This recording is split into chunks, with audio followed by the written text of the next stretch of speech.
long days and pleasant nights, fellow travelers along the path of the beam. I am known on this level of the tower as MC and Fuego, and if it please you join me here for a little bit of palaver on, guess what? Got 99 Hail to Stephen King episodes, hit me!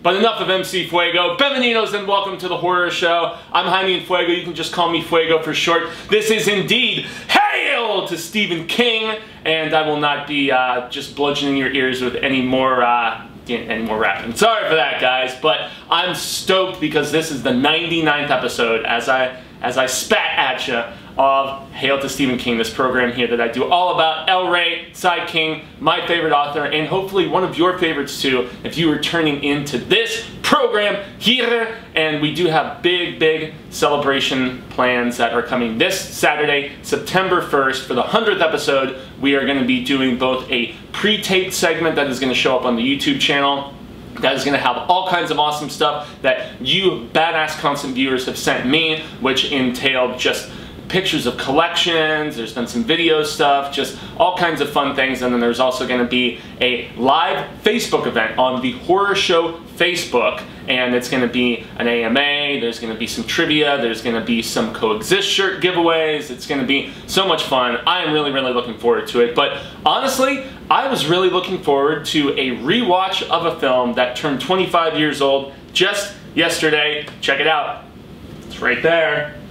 Needful Things! Yes, Needful Things came out on the 27th of August, 1993, just a couple years after King had published the novel, which is seated right there on my shelf. And, you know, Needful Things is an interesting one because it was the first book that King wrote, like, first big book, post getting sober. And, yeah, so it's not an absolute favorite of mine. Shout out to my friend Sarah, who Needful Things is her favorite Stephen King book. She was actually on the Road to the Dark Tower movie panel that we did just last year at Phoenix Comic Con, and she sings the praises of this book to everybody. It's not an absolute top 10 or anything, but it's one that I've still really enjoyed, and in previous episodes where I've talked about Stephen King sequels, prequels, spin-offs, whatever, that I've always wanted.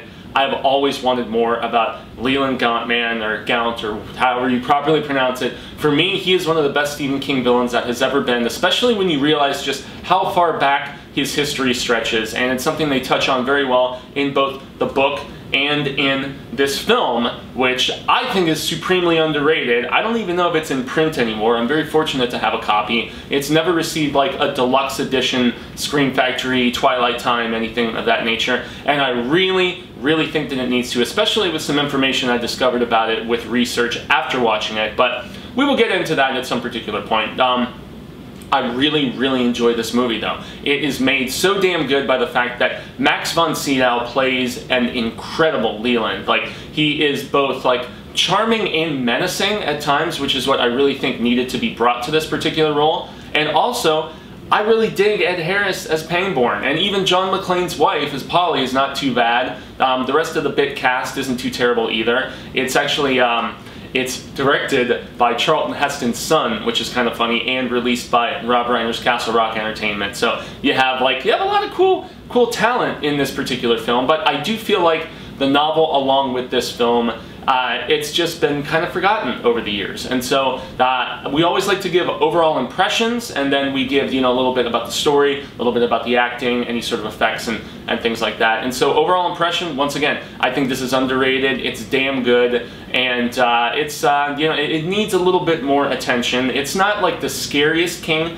adaptation or anything like that, but it really intriguingly shows just how selfish people can be with things that they don't necessarily need, things that are just soul wants, and, you know, we know that the needs of the many far outweigh the needs of the few, and so on and so forth. And yeah, it's beautifully shot in British Columbia, no less, but, you know, that has doubled as you know, Stephen King territory of New England many times before, stretching all the way back to like Cronenberg with the Dead Zone, I'd say. But yeah, I really, just segueing into the story, I dig the hell out of this story. So Castle Rock we had seen many times, from everything from, you know, Mrs. Todd's Shortcut to the aforementioned Dead Zone, which was the first appearance of Castle Rock, and then Cujo and various other things. But this was billed at the time of the novel's publication as the last Castle Rock story, We know that that wasn't the case because he even had It Grows on You, which showed up in Nightmares and Dreamscapes, and then there was another. There's been a few others here and there where they were either directly set in Castle Rock, you know, like Wendy's Button Box, or whether they just referenced Castle Rock and so on. But yeah, Pangborn was a character that we had met previously in the Dark Half, and so when we catch up with him here in Castle Rock, the sheriff and everything, he is about to ask his sweetheart, Polly, who works at this cafe in the film, to marry him, and you know, Ed Harris gets right to the point, and this happens concurrently with this mysterious shop called Needful Things. It's like an antique trinket kind of shop opening up in Castle Rock. And the interesting thing is, the story here plays very much on grudges that were already set in place in the town. So there's kind of bad ill will between like the Catholics and the Baptists, and there's ill will between, I believe her name was Nettie, if I'm not mistaken, who was played really well by Amanda Plummer. She won a Supporting Actress Saturn Award for this performance. She is fantastic in this as well. I think she's like the little ace up the sleeve that probably, with all the attention that Sito and Ed Harris get in this, I don't think she probably gets the proper credit either for her great performance. And you know, she's a very fragile woman, you know, and there's backstory about, you know, the demise of her husband without like spoiling anything too much. But her and her beloved dog, and she has ill will with this farmer woman, and not so much her husband. But yeah, so essentially what is going on after Leland gets here and opens up his shop is he's offering people these beloved things that they never thought they could attain. It's a baseball card for this one kid, which they changed the actual player from the movie, you know, from the novel and stuff like that. You know, it turns into Mickey Mantle in the film. But you know, so we start out with this kid, and after he ends up obtaining this card from Leland, he has to, with one stipulation, especially for a signed Mickey Mantle, it's like nuts. He has to go and play a trick on this member of the town. And so what essentially ends up happening is all these people are attaining these needful things, these you know, these objects of their desire. All of this ill will and bad blood is being spread, and fuel is being poured on the proverbial fire by all these people going and effing with each other. And it just, the tension builds and builds. The one thing that I will say that the film doesn't quite hit home tone-wise is it's a little too silly here and there, and I don't think, with the exception of that fight scene, holy smokes, when Nettie and the chick, oh man, like there's this fight between these two psycho biatches in this, and they are like stabbing each other and butcher knives and falling out of windows and stuff. It's one of the goriest scenes in the entire film, with the exception of a scene involving a dog, which is really tough to watch. I would imagine for some. Marsha Parker wouldn't be able to stomach this if she's even seen this. It makes me wonder if, you know, Marsha has seen Needful Things or if she's familiar with it. But yeah, so the story just really builds into the escalating conflicts amongst all these people, and then Leland is just sitting there, ha ha ha, you know, just twiddling his fingers, and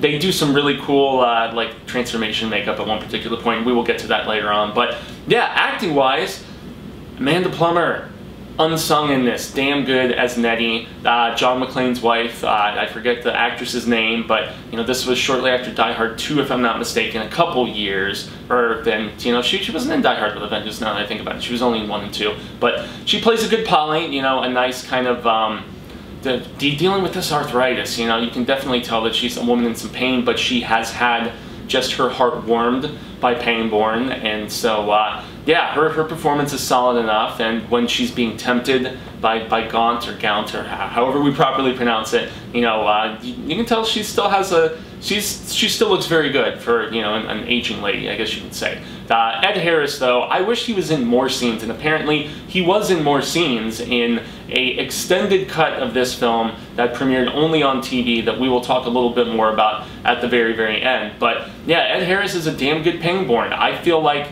he exists in a slightly alternate, like, twinny universe of Castle Rock compared to, and that's one thing where I'm okay with the casting of, like, Michael Rooker as Pangborn in The Dark Half compared to Ed Harris as Pangborn in this, because I always just kind of think of it as, you know, in the King multiverse, there's all of these different, you know, corresponding universes, some that are very similar to others, almost like mirror twinnies that have just the slightest little nuances, and then others that are completely different. And you've got, you know, oh boy, you've got Toadash monsters of craziness like in, you know, Eyeball Canyon and stuff like that. So I'm okay with the nuanced different performance and with different actors and stuff, and I feel like Harris brings it. He was in more scenes in the extended cut because we see him initially, and then as a lot of the stuff is going on with the shop and a lot of the, you know, behind the scenes things of these characters kind of sowing their ill seeds against each other and the rage and feuds building, he doesn't really show up much in like the second part of the film, but you know, he revs up and gets involved in the third act and stuff. And yeah, Harris brings, there's just a very nuanced awesomeness to any portrayal that we see from him, and yeah, he definitely brings it properly in this. It doesn't matter if it's, you know, well, yeah, he's just a badass actor, and I like him in pretty much everything I've ever seen him in, and he's a very multifaceted, you know, Penguin, in the fact that he's dealing with love, but then he's also dealing with, you know, just being loyal to this town, but yet also having elements of rage inside him and stuff, and trying to subdue those. One scene in the third act in particular, where Gaunter, you know, Mr. Leland, as I'll just call him, is trying to egg him on to just rage and give in to all of these negative feelings that are just swirling everywhere at the time. And he's like firing his gun and he's trying not to give in. It's a really powerful scene in the third act, and I enjoy the hell out of it, but have to give the proper praise due to Max von Sydow. He kills it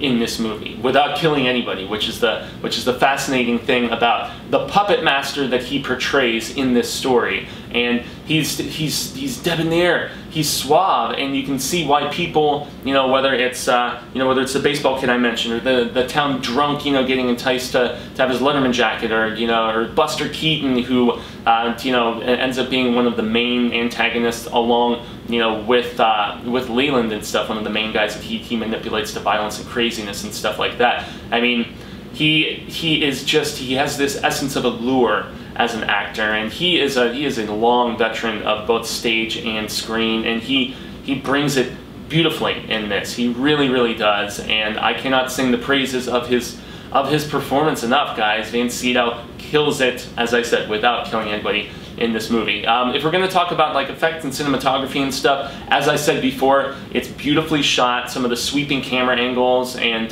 like there's some stuff shot at a lighthouse, which is really good, and you get to see some of it in the trailer where you're like looking upward at Leland, and he's, you know, standing, and the lighthouse is in perspective, and I mean, just the design of the shop is cool. I feel like the town is maybe designed better than we had seen in any previous incarnation of Castle Rock, you know, because in Cujo you stay more on like the outskirts and, you know, the farmy area and whatnot, and, you know, the dead zone. Yeah, I mean, I guess the dead zone with Cronenberg, not to take anything away from Cronenberg, because you can't really compare Charlton Heston's son to an Archer director like David. But nonetheless, this is a very well shot film, despite the fact that Charlton Heston's kid didn't really get a ton of work after this or anything. He did this movie called Alaska, which, oof, I actually saw that as a kid in the 90s. It's so bad. But yeah, beautifully shot, and when we do actually get some violence and some menace and stuff, the aforementioned, you know, fight scene between Nettie and the other farmer woman, who's like, you know, she is a bad news bears broad, I tell ya. That's well shot, and, you know, the design of one particular gore effect, yeah, about halfway through is very good. And also, I like when they start to show a little bit of transformation of Leland, when all of that negative energy is building up about halfway through the film, and like he starts getting these messed up looking teeth, and he has these claws, but it's not like a total transformation. It's just more so, it's like the hint of it, I guess, and you see that, okay, yeah, this guy is in fact super evil. And yeah, I mean, I feel like from a production standpoint, they spent money on this, and it's really unfortunate that this was savaged by critics. This film was brutalized by critics. I think it sits at like a 20-something%, yeah, 26% on Rotten Tomatoes. However, it's only a B- on the cinema score from audiences, so I feel like, whereas so many critics felt like this movie was very mean-spirited, which it is, I mean, they just didn't get it. I feel like the King fans got it, and it's not one of the best King adaptations, but it's one of the better ones, in my opinion. It's not one that I feel like has gotten a lot of flack for being crappy from like true constant readers and fans, and, you know, people who are, you know, really into the source material. It's unfortunate that, you know, a character like Ace Merrill was omitted because he really plays such a key part in the book, and you guys all know Ace from his portrayal by Mr. Kiefer Sutherland in none other than Stand By Me, another Castle Rock production, you know, the adaptation of the body from different seasons. And Ace and his uncle, I want to say, are also in kind of the prequel story to this called The Sundog, which is in 4 Past Midnight and is another killer novella story about Castle Rock. And so if you can seek that out, I definitely recommend it. It's actually funny, a long-time awesome lady who's a viewer here let me know recently that she came across this like audio tape version of The Sundog just specifically released by itself. So that's a cool collector's item. I guess that's floating around if anybody has a cassette tape player, because those things are, they're popular. I mean, they're at least having that little resurgence, kind of like vinyl did. And if we're going to segue into music, there is 2 specific instances of music in this that they add some precedence, I'll give it that. It's funny because when I started hearing this one in particular play, I'm like, is that the theme from the Nutcracker? And it's when all these people are just sneaking around and, you know, going playing these nasty and in some cases brutal tricks on each other. And then of course I was like, they use it to really good effect during this apple throwing scene where the baseball kid, he goes and he's just like throwing this whole box of apples through the window and just trashing this particular person's house, and that's interspersed with all kinds of other like just nastiness going down. And I was like, Nutcracker, the fuck? Like, what is going on here? But then I actually realized, no, it's not Dance of the Sugar Plum Fairy. It is in fact Ave Maria,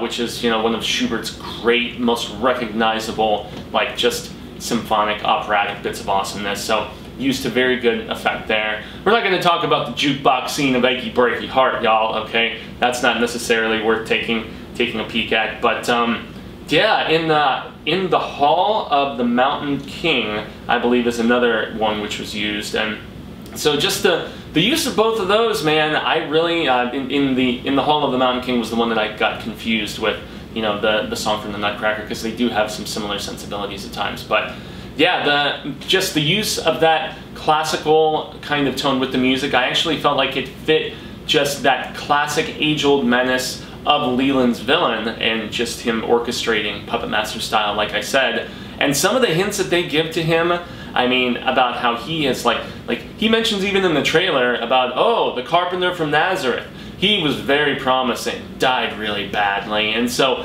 he has been around, like he's as old as time, it feels like. So we don't know if he is the devil in particular, or if he is just some sort of demon on the level or close to it of like a flag. But nonetheless, he is one that I am so disappointed has not popped back up in anything, because Leland is one of my favorite villains in all of the Kingverse. And I was trying to make sure if there's anything else that I wanted to mention before jumping into this. But you know what, yeah, I think I've hit most of the bases and stuff, at least as far as typical horror show, you know, the little, you know, bits of criteria that we go after. So this is where I must make mention that I discovered through some Wikipedia research and going on different Stephen King fan boards and stuff like that, that apparently TBS, TNT, you know, the Turner networks, they broadcast one time and one time only in 1996, I think it was. So it was 3 years after this had been released theatrically. They showed a TV version of this film that was 3 hours long,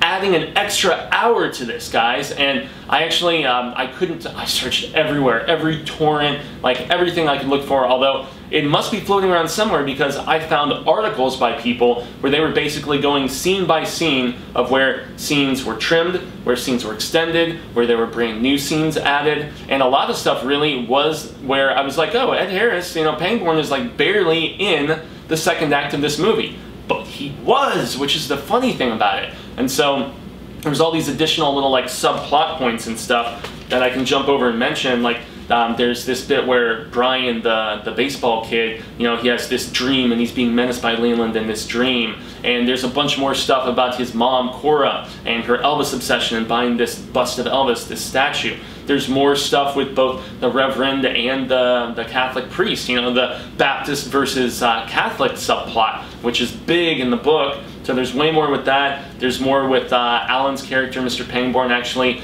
being shown to being cahoots with this Buster Keaton guy who owes he's this like boat dealer who owes all this money to different, you know, gambling people, and he has guys coming after him and stuff like that.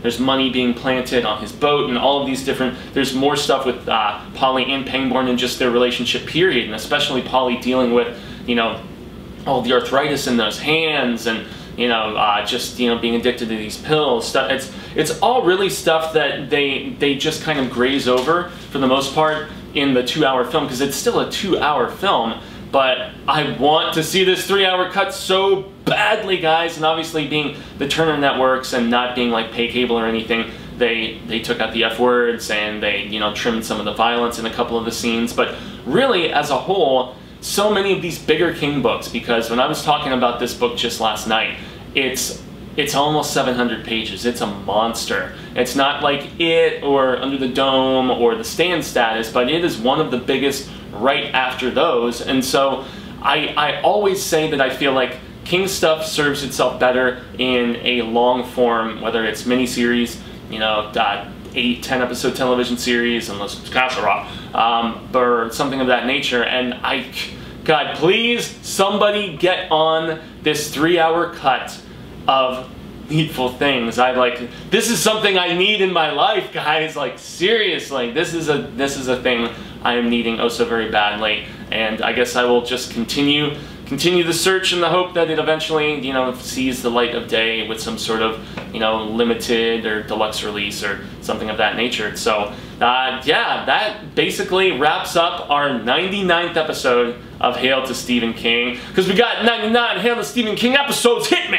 Yeah, guys, I cannot extend a big enough grande gracias to all of you for tuning into this program, for being such supportive, constant viewers, all of the constant readers that have been such a big part of the Hail to Stephen King group, which I urge all of you, if you want to talk more King than just here in the comments below. I have about 200 people now on the Hail to Stephen King group, and it's not as big as some of the others, as I always say, but we have some of the most passionate posters, artists. I mean, we have somebody opening up their own King bookstore. We have badass artists like, you know, like Lily and, you know, and Steve, like doing just amazing drawings of King stuff. We have, you know, the list just goes on and on. We have passionate, you know, passionate readers like Andrew, who checks out like a couple different books at the same time. You know, we have just so many, and the awesome ladies like Consuelo, who is going through like her own path of the beam right now and discovering like book after book. And there's so many people giving recommendations back and forth to one another. And, you know, I just cannot just say thank you enough to everybody who has made that group something that I look forward to being the administrator on daily. So if you want to join, just send a request, and I pretty much approve everybody. Yeah, there's that. I open the floodgates for all the King lovers if you have any interest. And so I have been Jaime and Fuego. You can find me on all social media sectors: Twitter, Instagram, Facebook, YouTube, with all the old Fuego-tainment content before my Patreon launches, which is gonna just have all kinds of new coolness coming from me, but there will still be some new things coming to my regular YouTube channel as well. If you haven't subscribed here to the horror show, porfa y gracias, do it now! And you can see 2, sometimes 3 episodes a day of scarific content. And Hail to Stephen King here is every Terrifying Tuesday and every Scarific Saturday. After the 100th episode, which is going to be 1900 hours Pacific time on the horror show Facebook, is when I'm going to be going live with this program, and then shortly thereafter is when I'm going to be tossing on all of the different like group stuff that's been called together from all the viewers. The big grande gracias to all the viewers that have supported this show. Yeah, after the 100th episode, this upcoming Saturday, September 1st, that's where Cecil and I are having a serious heart-to-heart about whether we need to make one of the Hail to Stephen King episodes a Patreon exclusive for the horror show Patreon. Or if I should just add a 3rd episode. I don't know. If all of you have ideas, insight, interest, questions, comments, whatever, please make sure to give those. And make sure to check out Needful Things. As I've said before to many fans and friends and stuff like that and supporters, I prefer actually reading a book after watching a movie, because of the fact that the movie is essentially the Cliff Notes of sorts, and then especially with Sai King, when you read a book of his after seeing the movie, it's like getting the expanded edition, the director's cut, you know. And so I love the book Needful Things, even though it's not in my top 10, it's still damn good. And I mean, Vancito does such a tremendous job. I want all of you to try to track this down. I'm not sure if it's on any streaming services, but do your due diligence. And until the Wheel of Ka comes around once more, hasta luego, sin amigos. I hope that we get to connect sooner rather than later. And until that transpires, remember, stay scared. And read Stephen King, even if in this case I'm telling you about watching him. Read Needful Things. Read.